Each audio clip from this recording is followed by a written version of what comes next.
So I use the podium also, not for the same reasons as Bill. Well, some of the same reasons, not all. I wrote a speech, so you're gonna have to bear with me. I was asked to present a Lifetime Achievement Award, and a Lifetime of Achievement is more than a couple sentences, so I have some comments. There's also a gavel up here, so if things get out of control, I will be calling them back to the quarter. An early scouting memory I have of this scouter is when I was a young Boy Scout at our Troop 16's annual picnic, and it was this scouter's 50th birthday. And I remember when that was announced, what I thought to myself is, my God, is he old? Immediately what came to mind to me about this scouter. This scouter joined Boy Scouts as a scout, or Troop 39 at Mann School in Oak Park in the 1940s. And he attended summer camp at Camp Shingovik and was a counselor at Camp Shingovik for 3 years in the early to mid-50s. He attended the 1953 National Jamboree in Irvine Ranch, California, and he was a youth member of the Order of the Arrow. When his sons became Boy Scout age, he was an assistant scoutmaster and troop treasurer with Troop 16. And in 1984, Troop 16 consisted of just a few scouts and was very much at risk of dying off. But he took on the difficult task of rebuilding a dying Boy Scout troop by becoming Scoutmaster of Troop 16 in early 1984. So he took on a troop of 3 scouts in 1984, and just 6 years later, that troop was over 50 scouts. And just 10 years after starting, that troop was over 80 scouts, and that troop is currently over 100 scouts. So the answer to how do you do that for this scouter was very simple with just a few principles that made it work. Principle number 1 was focus on camping, camping, camping. This scouter truly believes and understands that the outdoors is what brings the scouting program to life. No boy, and this is important for everyone to remember, no boy joins Boy Scouting so he can go to weekly meetings. Scouts join Scouting to go camping, and he understands that that is the reason that Scouts love Boy Scouting.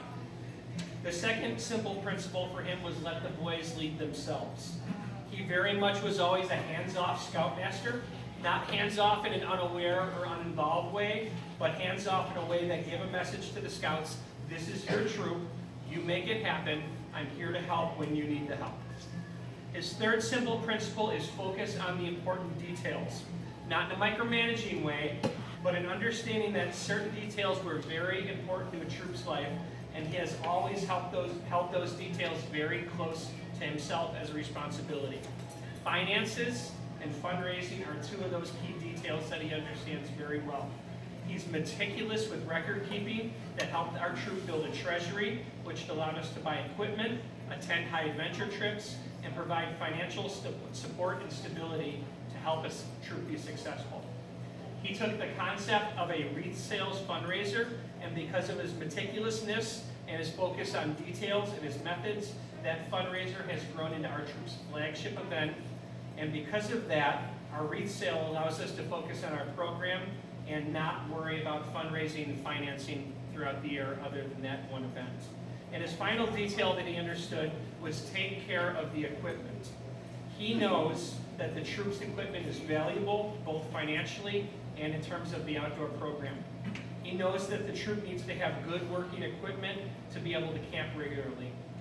His garage became home to lots and lots and lots and lots of Boy Scout equipment. If you've never seen this Scouter's garage, it is a sight to be seen. I never knew that you could get a car, a boat, a motorcycle, a trailer, part of another car,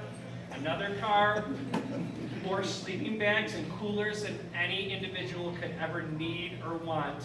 The list goes on, all in his amazingly organized garage. My experience as a scout, being a scout for this scouter, this may come as a shock to some of you, but I was a little difficult to rein in as a kid.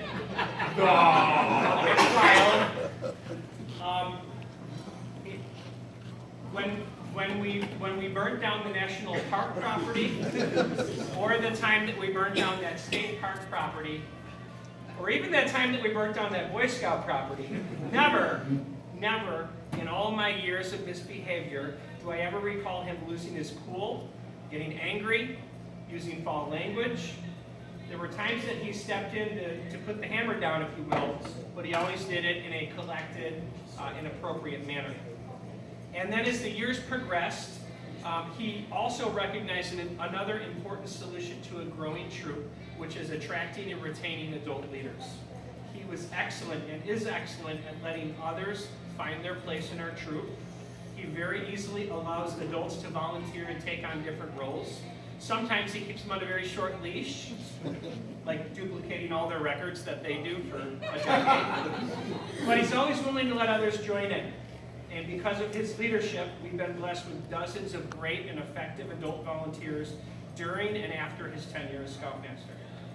And then in the same way your relationship with your parents change as you grow from a boy into an adult, your relationship with your Scoutmaster changes as you grow from a boy into an adult. And as I became a young scouter and a young leader in the troop, he saw my energy and my interest in leading, and he allowed me to take on many roles. He listened to me, supported my wild ideas for our troop, like fundraisers for summer camp projects, creating a new scout patrol, changing summer camp locations, many, many more wild ideas. And as my young adult leaders became my middle adult year leaders, he demonstrated a trust and a support in my leadership as I transitioned from an assistant scoutmaster to scoutmaster of our troop. He's always been there to support me along my journey. And even though he retired as our scoutmaster in 2007, he's never retired from our troop. He's Scoutmaster Emeritus. He continues to serve as our treasurer. He plays an integral role in our wreath sales and our advancement record keeping. Rarely does a troop meeting night go by or monthly committee meeting go by that he does not attend. He is a recipient of the District Award of Merit, the National Scoutmaster Award, the Silver Beaver Award, and he's a Vigil Honor Member of the Order of the Arrow. He also has awards named for him, such as Plains Valley Council's Trussell Leader Award and the Troop 16 Trussell Ironman Award. And it's been my honor to have been a scout under his leadership, and it's been my pleasure to serve as him as a fellow adult leader. And I'm very pleased to call him my friend as well. So on behalf of Twin Lakes District, I'm pleased to present the Lifetime Achievement Award to Mr. Dick Trussell.